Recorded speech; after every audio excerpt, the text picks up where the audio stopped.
Hello and welcome to yet another episode of Space Week Viking TV. I'm Lynn Sherr, and it is my pleasure and my honor to be hosting and interviewing the incredibly accomplished and experienced astronauts who are going to be our guides to the wonders and the occasional annoyances of living and working in space. They have been there and they know.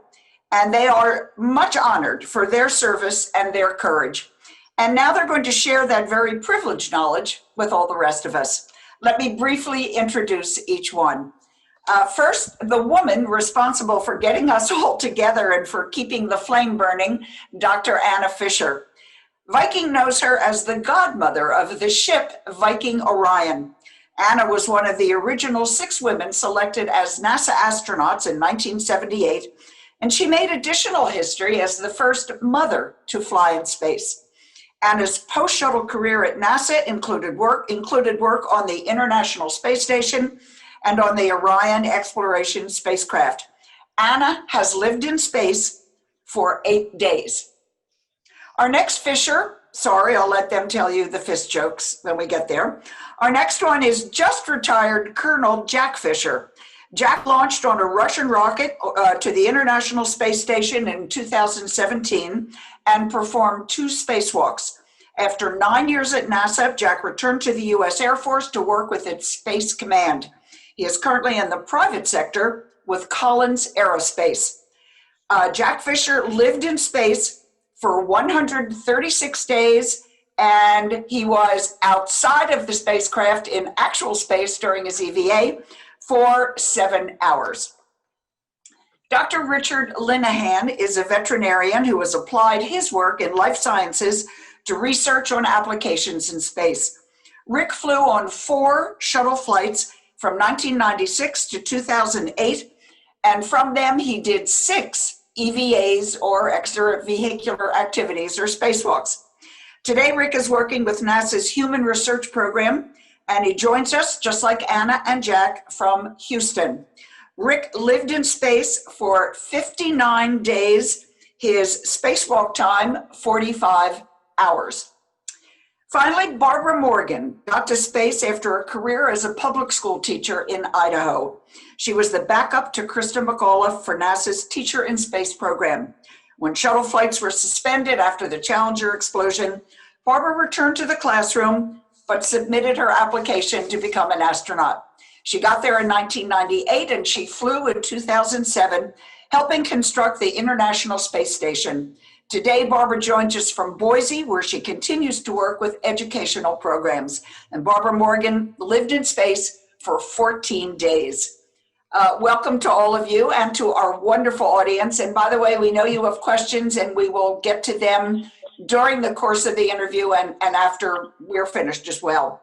But let's get started. Our theme is living in space, and I want to begin with training, technical, physical, mental, and how it differs depending on where in space you're going, whether you're going to the shuttle, whether you're going to the space station, or whether you're going on a spacewalk. So, Barbara, I actually want to start with you. You effectively trained twice.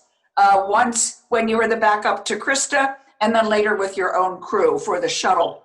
Give us a sense of the preparation for shuttle back then.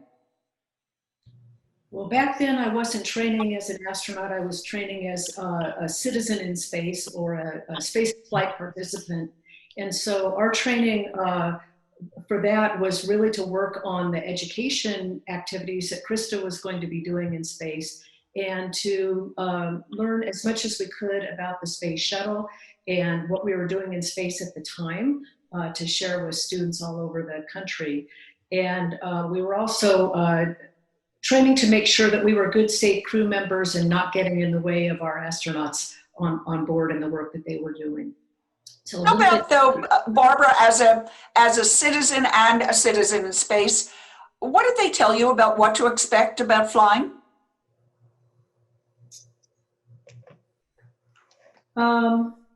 Well, that's a tough question with a lot of answers to it. It's not a tough question, but there's a lot of answers to it.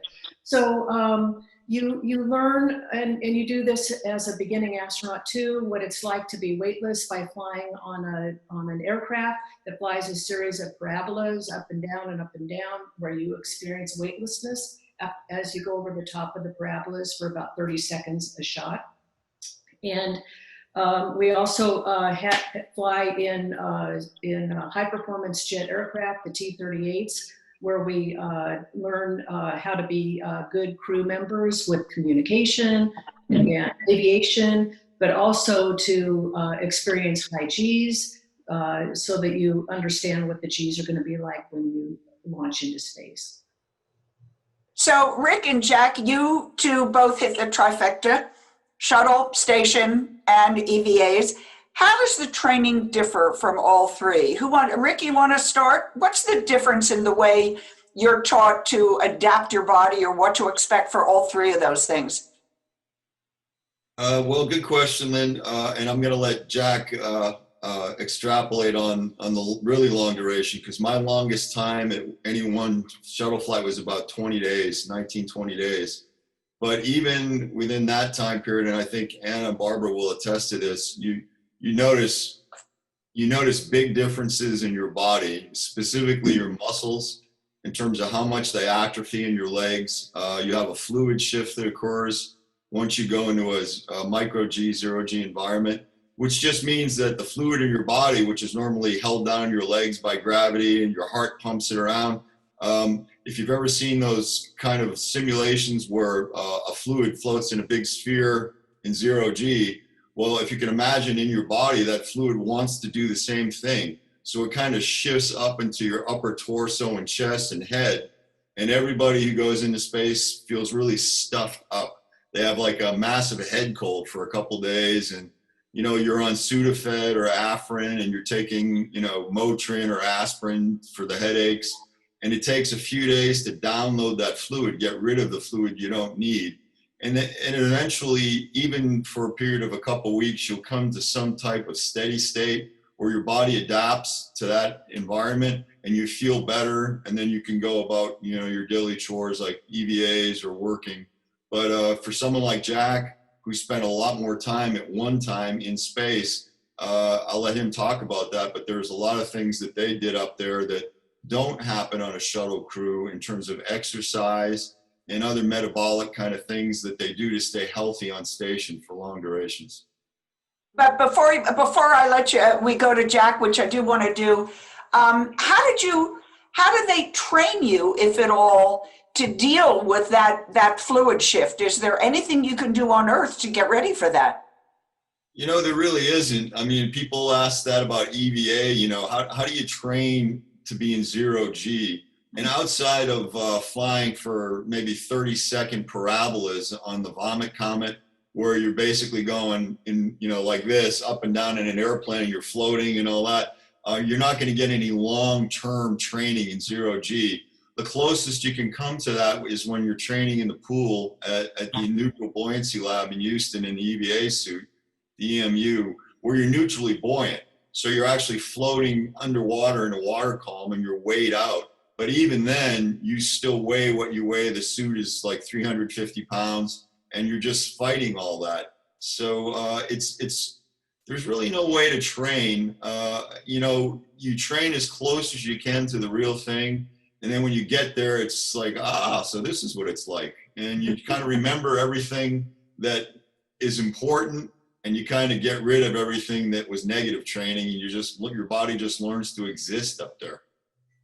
That's great. And Jack, so talk to us about long duration. There you were up on the station. Were you trained for it? Is it what Rick was just describing, or is there a different way to deal with being in space for more than a couple of days? I think one of my mentors once said that flying on the shuttle is a sprint, and the space station is the marathon. And that's totally true. If you watch the shuttle cruise, and I never got to fly on the shuttle, they were humping from the second the engines cut off until they came back in the atmosphere. So they are very tightly controlled, and specifically what's going to happen every second of the day. So You can almost train, for instance, their spacewalks are planned, and you know exactly what you're going to do. So they are so good, and you watch a shuttle EVA and you're just in amazement because they've thought through where every tool is going to be, and you know, you'll have somebody on the arm that's you know, done that a million times, and they're just very efficient. For the long duration cruise, they kind of make us jacks of all trade, master of none, and we just kind of have to figure it out. So you'll see maybe not quite as efficient when we go outside or grab something with the arm, just because the breadth of what we have to do to stay up there and react to whatever comes in a 6 month or longer increment. It's just a different, the training is the same. It's a much different focus because you have to be up there for so much longer to deal with things.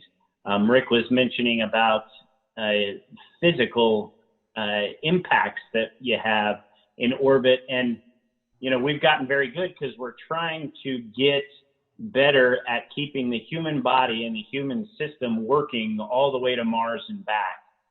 And on a short duration shuttle flight, you can probably get away without doing some high impact resistant and resistive exercise and come back and your bones are still okay. If you do that a long duration flight, you'll come back with 20% less bone mass.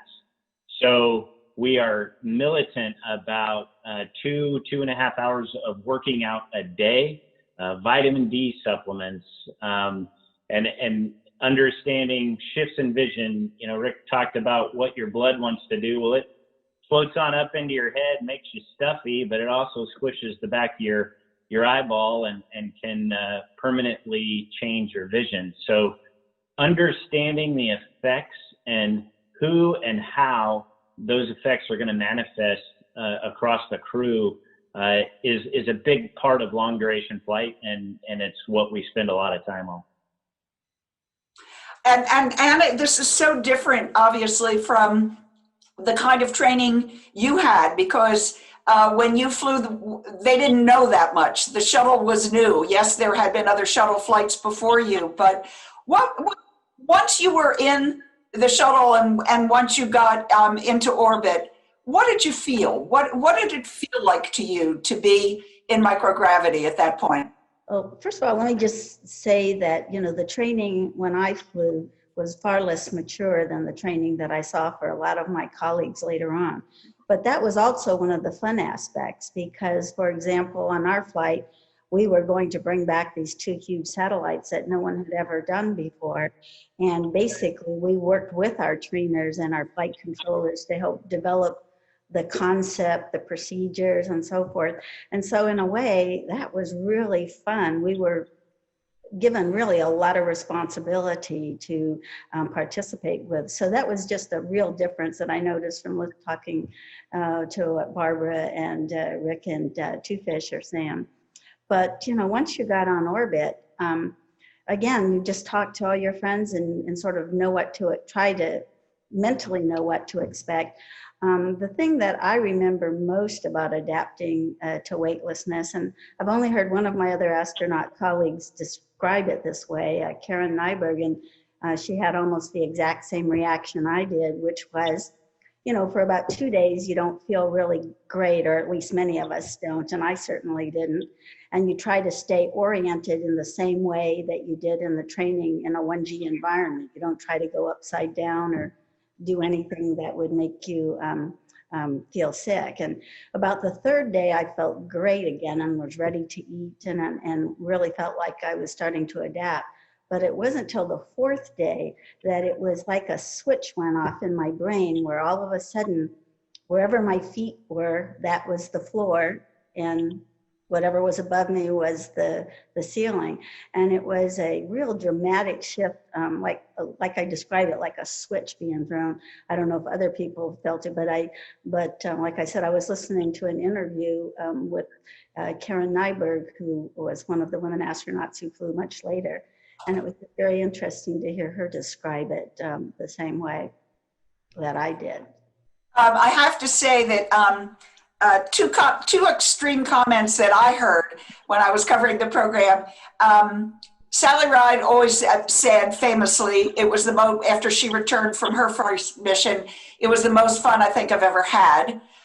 Steve Hawley, on the other hand, was often quoted as saying that it was sort of, it got in the way. Being in space got in the way. He couldn't get things done because you had to deal with microgravity and things floating around. I'm curious, just quickly, how about you folks? Did it get in the way? Was it fun? Anna just described finally getting to a point where she was comfortable with it. Tell me about that. Anybody? Well, I'll go. I thought it was like, I told my wife when I got to orbit, I thought it was a burrito of awesomeness smothered in awesome sauce. And I was like a 12-year-old kid on 2 cappuccinos for the first time in Disneyland, and it never went away. What did you love about it, Jack? Oh, I love the view. I love floating. I love playing with my food. I love feeling like part of a worldwide team actually doing something for humanity. If I could have had my wife up there and my dog, I'd have stayed. It was awesome. That's great. What about the rest of you? How about you, Rick? I'd have to echo a lot of what Jack said. The first time, I was the last guy in my class to fly. And so, everyone else flew, and I'm like, gee, am I ever going to get a chance here? And then when I finally got up in space, it was the longest shuttle flight to date. And the first couple of days, you pinch yourself, you're floating around, you go, oh man, I felt lousy, because I had the headache and the fluid shift, and I'm like, I don't know if I could do this for 14 days. And then day 3 clicks in, day 4, and there's just stuff happening, and it's cool. And the big thing for me was, I love looking out the window. We didn't have a lot of opportunity to do it, but I slept. I drove them nuts because they were trying to get me out of the flight deck all the time because I wanted to sleep up there. I was looking out. They finally told me, get down below to the mid deck. You're in the way. So yeah, I loved it. And for me, the big thing was looking down at your planet and realizing, hey man, I'm off the planet. I left, and I didn't want to come back, and it made me realize just how important it is to have a human brain and some eyes in space looking back at the planet, and then how important it was, to get to the other parts of the solar system and do the same thing. So I was sold after the first flight, and it's a lot of work, just like Jack says. You're rushing to get up and you're rushing to go back to bed because they have you on a sleep shift schedule on the shuttle. So you're always tired and you're always busy, but at the same point, the same time, you think about it, who else got to do this? How lucky was I to get to go up and, leave the planet and be in space, aboard a space shuttle. So it's something that, it's hard to remember certain aspects of it because it all blends together because you're so busy. But the whole memory itself, being part of it and doing it was just something that, I'm really glad I had an opportunity to do. But I suspect there is a little bit of a bittersweet aspect to it. Certainly, Anna, in your case, you had what, a 1-year-old? Kristen was 1 year, not even 1 when you flew. Is that right? She was 14 months. And yeah, it was just like the most fun experience though. Even like Rick said, even if you didn't feel great the first 2 days, the being weightless is just an amazing experience. But like Two Fish said, if I could have had my family with me, I would have wanted to stay as long as I could because it was just such a unique experience and looking at our beautiful planet. But it was really hard to leave Kristen. But now that I realize that older kids are even more harder to keep track of, I think perhaps the fact that she was little was perhaps a blessing because I would have worried a lot more if she were a teenager. I didn't realize it at the time. I wasn't smart enough at the time, but in retrospect, I think it was probably a good thing she was just 14 months old. Let's talk a little bit about what life is like once you're up there. Barbara, sleeping, eating, describe it. Well, it was interesting. So Anna and Rick talked about how you feel your head's full at the beginning, and I don't know if people really understand there is no up or down in space. And so once your body does get used to it, up is wherever your head is. So if your head's this direction, that's your new ceiling.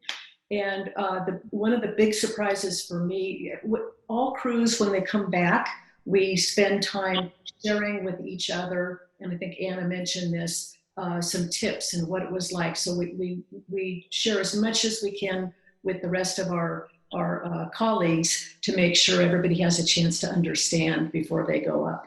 And I had kind of a surprise that I had not heard, but I was just not hungry the first couple of days. Peristalsis shuts down, so the way your food moves through your body, that shuts down for a couple of days till it gets used to being in microgravity, and then everything starts working again. Well, for me, I just wasn't hungry, but I knew I needed to stay hydrated because we were getting rid of all that extra body fluid, and you need to make sure you're still hydrated. So I would have some soups or some drinks, juices, and I was so surprised that they would go to about here, and that's as far as they would go, and I was full. So I was full from here to here, and it just didn't go the rest of the way. And I thought, well, this is going to be pretty interesting if this is going to be like this for 14 days. And then also the first couple days, I felt like I was upside down, no matter which way my head was. And once everything started working, and for me, like Anna and Rick, it was about flight day 3, and then flight day 4, things really worked well, and it got very natural. Then that's when it became really, really, really fun. So let's get to the nitty gritty. What kind of food did you eat? So because your head changes shape. I don't know if you see all of us on orbit, our heads are going to look a lot rounder. I do not have a round face, but it actually looks more like a normal round face when I'm in space. But it also changes the shape of your tongue, your taste buds, and so food tends to be a little bit bland. So we like the spicy stuff. And I think my favorite was the beef stroganoff. It's dehydrated, you add hot water to it, and you mush it up, and once it's rehydrated, you eat it. And it was nice and spicy, so that was really good. My crewmates loved shrimp cocktail. That seems to be one of our crew's favorites. And for some reason, I just didn't like the shrimp cocktail very much. I'm kind of spoiled, and I like really, really fresh shrimp, and they were not fresh. But in fact, I took some home for my kids to try, and they gave some to our dog, and our dog spit it out. But because my crewmates love shrimp cocktail, I made sure we all kind of put our own menus together with our nutritionists, and I made sure and took up a bunch of shrimp cocktail because it's really fun to share your food with your friends on orbit. So Jack, long duration, what did you miss while you were on the station? I'm not horribly picky about food. So I think that's one of the mistakes that I made on my mission. If I was to go again, I would understand that in a long duration mission, some people love food. That's their love language, and you got to be able to speak it. And I found out that Peggy loves chocolate, and so I saved every bit of chocolate so Peggy would have chocolate. And Schroeder and I loved hot sauce, so it was the same thing. And you can put that on anything, and it tastes fine. Different people react different ways, and it becomes more and more important the longer you're up there for meal planning than it was for a shorter shuttle mission, just because people get tired of things. And I didn't put enough thought into that process because I'm just kind of a garbage grinder, give me the leftovers.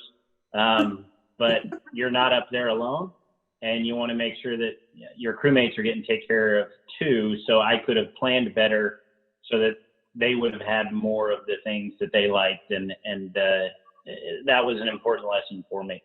Overall, it's good. And you get little care packages every now and again. So it's not so bad. Not so bad. All right. Lynn, can I jump in for just a moment? Sure, Barbara. because Jack mentioned Fyodor, who was his crewmate, and Fyodor happened to be years earlier the commander of the International Space Station when my crew and I flew up to the International Space Station.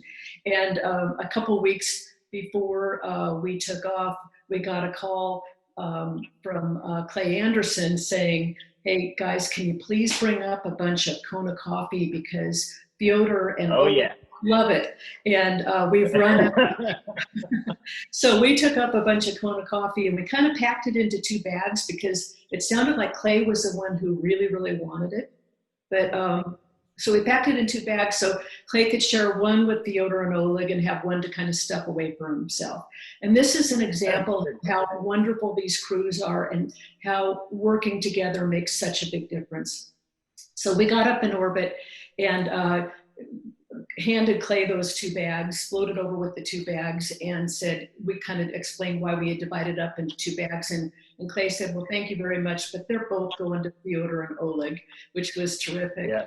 And Fyodor and Oleg also, they loved our American tortillas. And so we made sure, we had taken up a bunch of them, but we made sure that we ate very, very few of them. We had a wonderful last meal together with wonderful Russian pâtés spread on these American tortillas with some sriracha sauce. So we had international burritos. And but we ate very few of them because we left as many of them as we could behind because they were going to be, Fyodor and Oleg and Clay were going to be up there a couple more months, and we wanted to make sure they had enough tortillas to get them through the rest of their mission. That's great.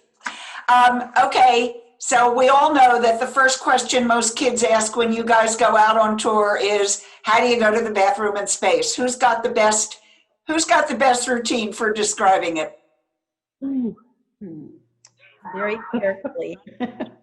Very carefully? Is that what you said, Anna?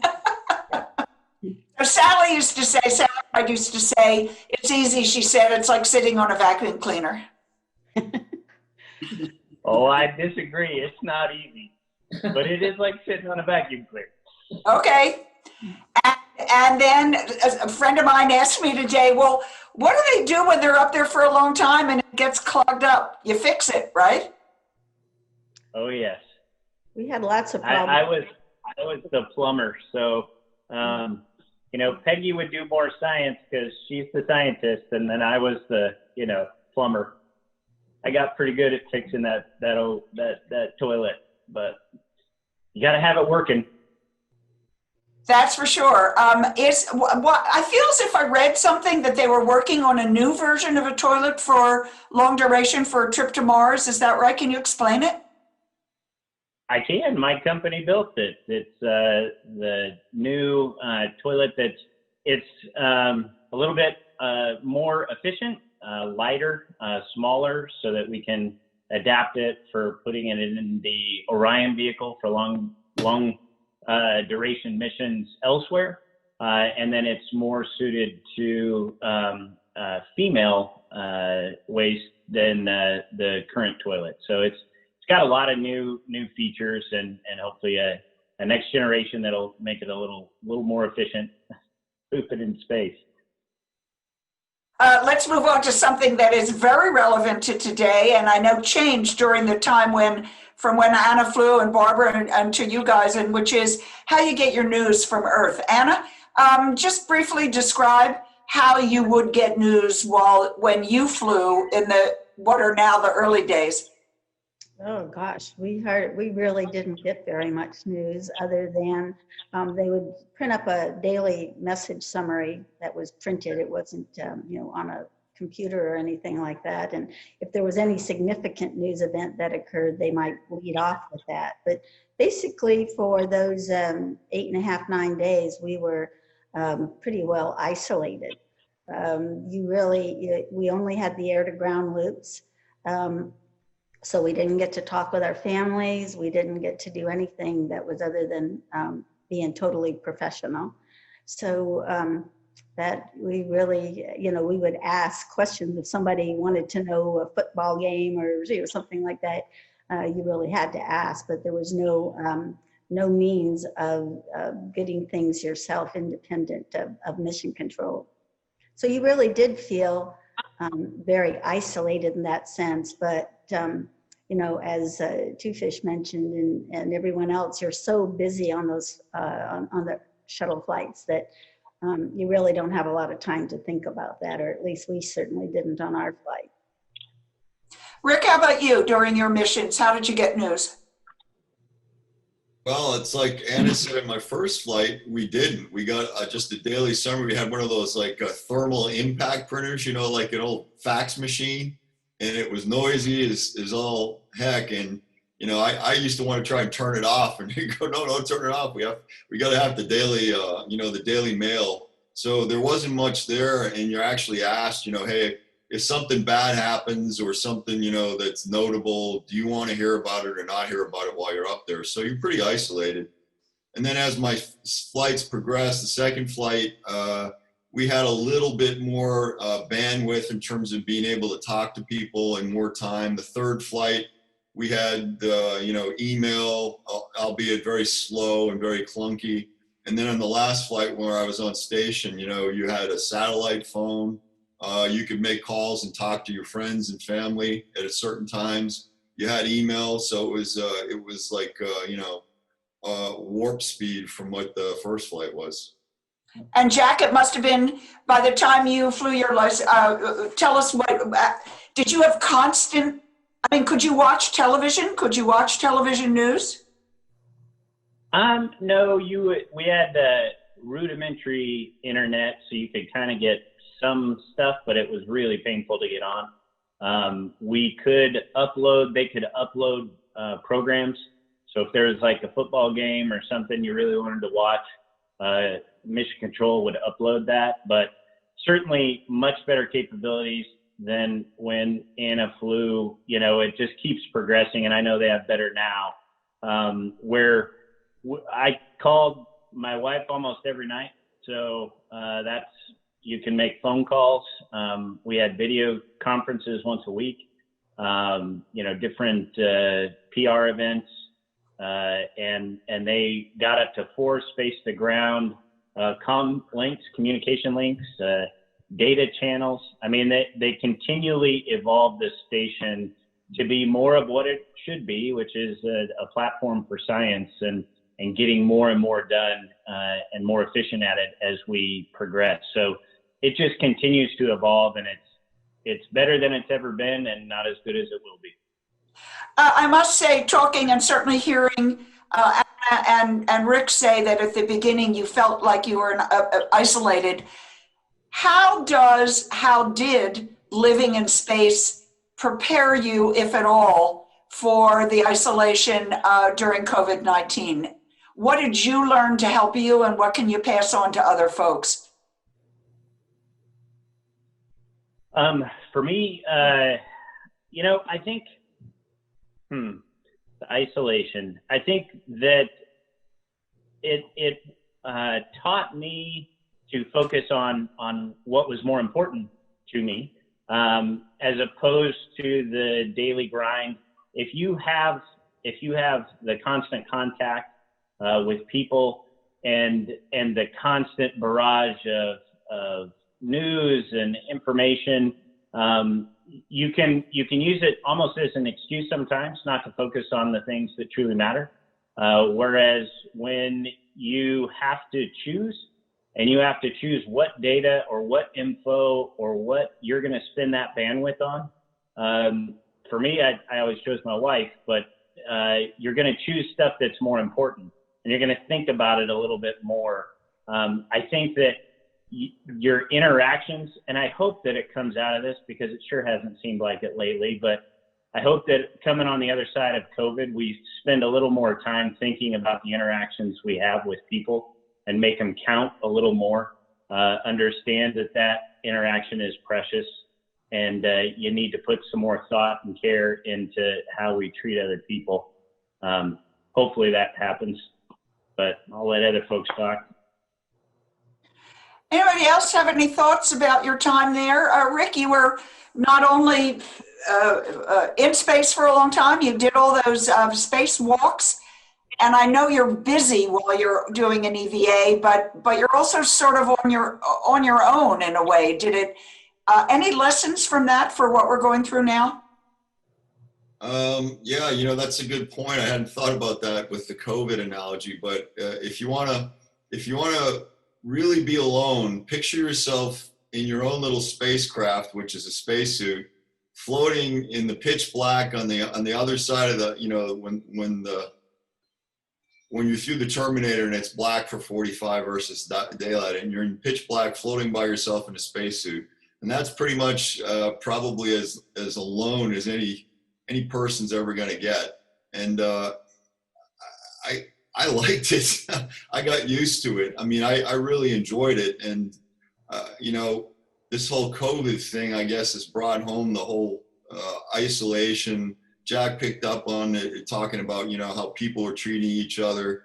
I think it taught me how to just kind of relax, being up in space, and accept the fact that this is my reality, this is where I am, and you make the best of it. And I think that's probably a good lesson to bring back home. It's like, you know, everyone, well, we want to be back to where we are. We want to do this. We don't want to be told what to do, but for the time being, it's just the way it is. And to get through this as efficiently as possible, you know, that's what we're going to have to do. Just relax, take it one day at a time. That's great. We could talk forever, many things. We've got a bunch of questions. Let's try to get some quick answers to some of these. And let's get rid of this one. Anna, Jack, where did Two Fish come from? This is from Furman in Surrey. Where did Two Fish come from, and who is Two Fish? I'll let you answer that. I'm Two Fish.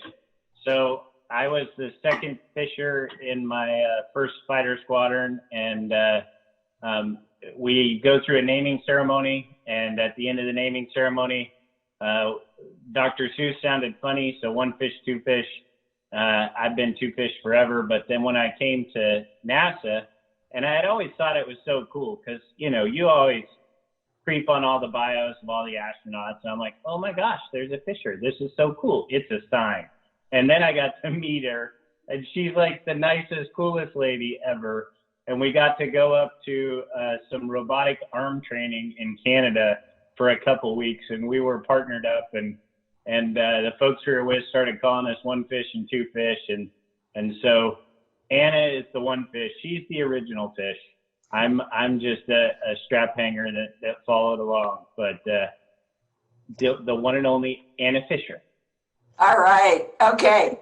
What's interesting is, you know, many of particularly the military astronauts all have little call signs, and some of the mission specialists acquired them as they went along, but for some reason along the way, I never got a call sign until Two Fish came along. So it was kind of nice to now have a call sign of One Fish, even if he does spell his name wrong with a C.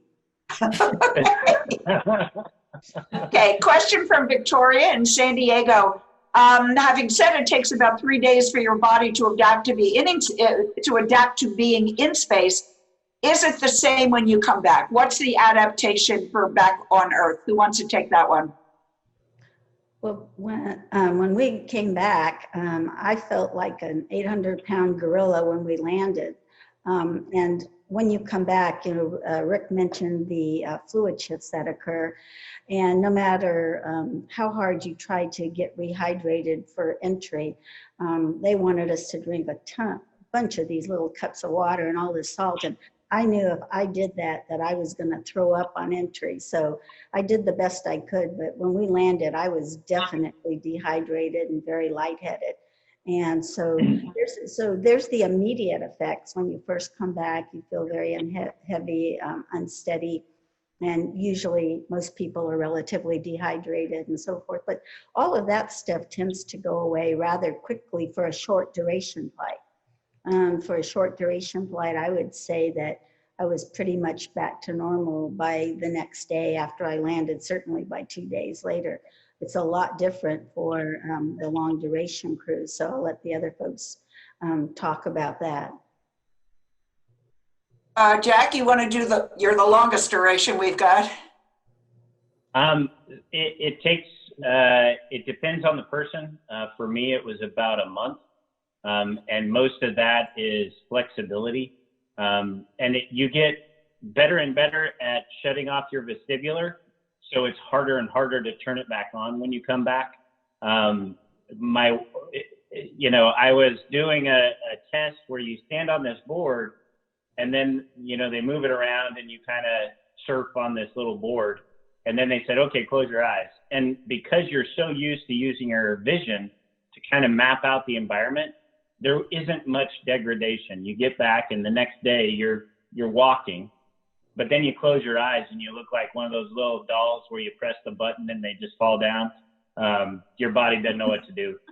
And flexibility is where it really hits you, because, to hear Anna Fisher say she felt like an 800-pound gorilla, it's 100% true. And Peggy, my crewmate, said, dude, you got to stretch. And I'm like, Peggy, I don't know what you're talking about. I'm like a space ballerina. Look at me, how flexible I am. It's so great. Well, that's because I didn't weigh anything. And then when that leg weighs 100 pounds, it feels like it weighs 10,000 pounds and you're made out of concrete. And it takes a long time with physical therapy to get your body back to normal and get your flexibility back. So that was the biggest challenge.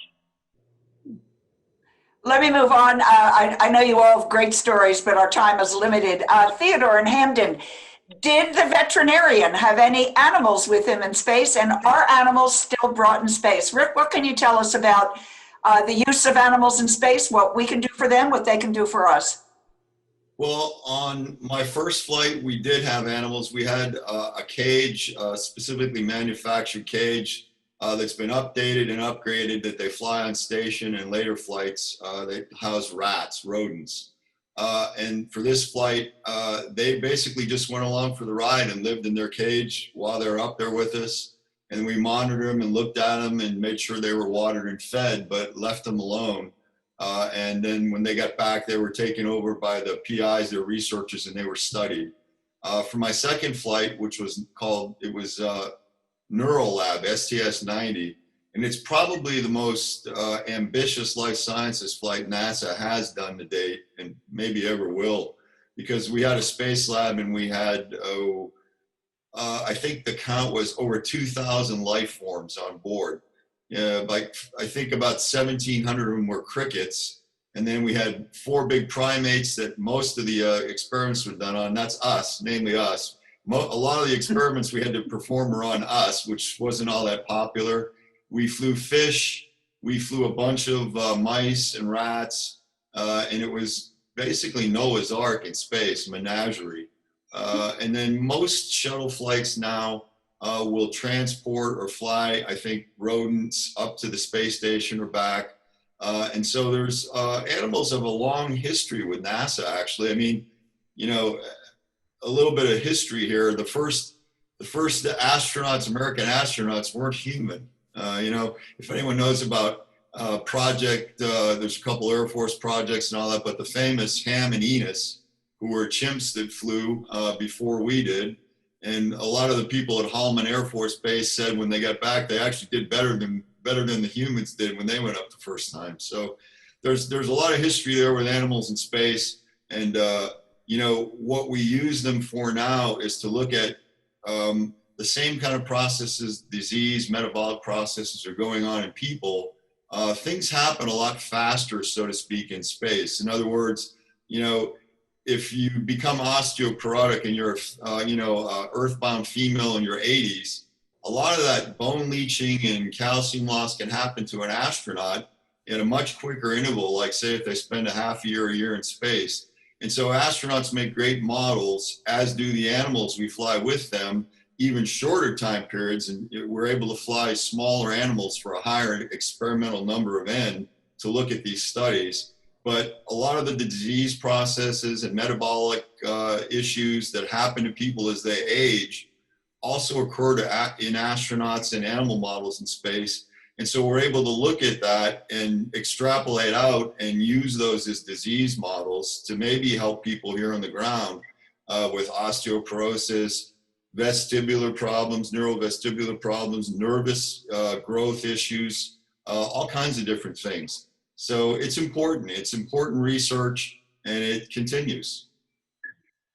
That's great. Barbara, this one's for you. I'm going to combine it with another one from Susan from Calabasas.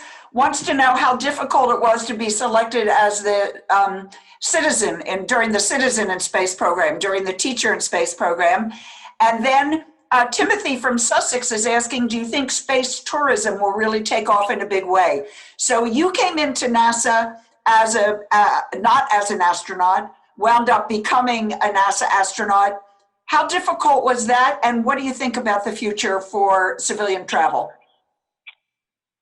Well, let's go to the civilian travel first if we can. I am really excited, and I think I speak for all of us on this. We are so excited about the partnerships that we have now, the private, public-private partnerships. So our companies like SpaceX and Boeing and others who are working with NASA, and we now have, we've had our first flight, a commercial crew flight with our NASA astronauts flying to the International Space Station on SpaceX's Dragon. And we think that's gonna open up so many doors for more and more people to fly into the future. And I look forward to that time when many, many, many more people can experience space. And to me, the most important reason for that is when you can get outside, when you can get a different perspective, for example, being outside of the Earth's atmosphere, 250 miles up, looking back at our planet and seeing it from a different perspective. We all think that if everybody saw that perspective, we just might get along a lot better here on the planet. And how about for you, how difficult was the process to get in as a citizen? Well,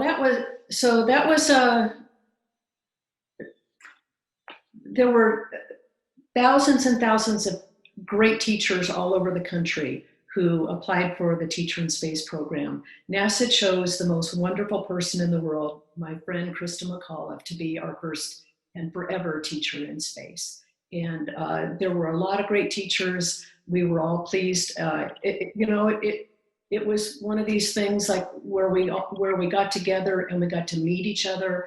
It was during a really tough time for education. A national report called A Nation at Risk had come out at that time saying how terrible our public education system was. There was a saying at the time that said, those that can do, those that can't teach. It was loud and in our faces. And it was a really tough time for education. And I will be forever grateful to NASA for doing the Teacher in Space program, because Crystal is such a great representative of great teachers all over the country. It turned around a really negative view of the importance of public education in this country. So that's what I'd like to say about that. That's great. And I think for all of us, now even more so, we have so many people applying to be astronauts. Everybody is highly qualified. We also get lucky to be able to be selected. And if any of our viewers are thinking that they would like to be astronauts, I would just say, do everything you can. If that's your dream, go for it. And don't let anything stop you. Just keep working really, really hard. Do the best you can, and then keep applying. Persistence and patience. Keep applying, keep applying. She persisted. You're certainly someone who persisted, so good for you. We're going to take one more question and then we have to wrap it up, I'm afraid. Jack, this one I'm going to give to you. This is from Lawrence in Reno. Wants to know how private ventures in space have helped NASA. Just give us a quick rundown on where we are in the private public partnership with NASA and space right now. You bet. So and I'll try to be really brief on it. There's obviously the commercial crew program that you've heard of with SpaceX and Boeing that are doing flights to the space station. That was the follow-on to the commercial payload program, basically where we were bringing commercial cargo up to the space station through Orbital, Boeing, and SpaceX as well. We have a lot of capability going to the station for those commercial services. We also have a new company called Axiom that got rights to the front end of the station. So kind of the hood ornament, if you will, of the space station. They're going to have a commercial space station and expand those services. And then you have companies like Blue Origin with the new Shepherd vehicle that is going to do tourism flights and science flights, suborbital. You have Virgin Galactic that has those same type of flights. So it's really a burgeoning industry right now. Lots of opportunities, and that's why, as Bonnie said, there's just going to be so many more opportunities for people interested in space and getting to space through different means, not just NASA. You don't have to wear the blue jacket anymore to get to space. There's going to be a lot of opportunities for people to explore and evolve the species. So pretty exciting time to be alive. Pretty exciting time to be alive. What a nice way to end this. The four of you are wonderful. I think we could probably talk for 3 more hours, and I know there's a lot more questions. I'm sorry we didn't get to all of them. I want to thank the four of you, not only for your service and what you have done for us as Americans, as citizens of this planet, but also for all the great work you do in terms of outreach and talking up the glories and the excitement of space. And I'm going to throw it to the Viking godmother and let Anna say goodbye to everybody. Well, I'd just like to say thank you so much to my friends, Barbara, Rick, and Two Fish for participating, and you, Lynn, for agreeing to host this. I really want to thank Viking, Mr. Hagen and Corinna Hagen for inviting me to be the godmother. I've learned so much from this experience and had just a wonderful time getting to share that with my friends.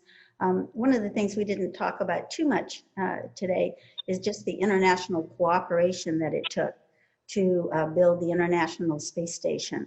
And I would have to say that although going into space was probably the highlight of my career, getting to be chief of the space station branch and working with our international partners to make this amazing structure that we built, and learning to work together just showed me the value, and all of us that work together, of international cooperation.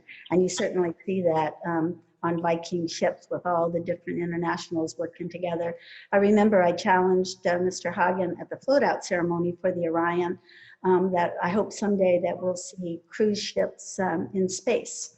So all these tourists that we were talking about can look down at this beautiful planet of ours, and maybe we'll all learn to get along a little better. So I'm sorry that the pandemic makes it such that we're all having to do all of this remotely, but I'm sure we're going to solve that soon and get back to exploring, because it's really fun to see the Earth from space. It's an amazing view, but I was really hoping to spend some of my retirement getting to explore the world up close. And so I'll be very glad when the pandemic is over and we can resume our traveling like we did before. And again, just thank you to everyone, and hope you enjoyed the short time we had together. Thanks.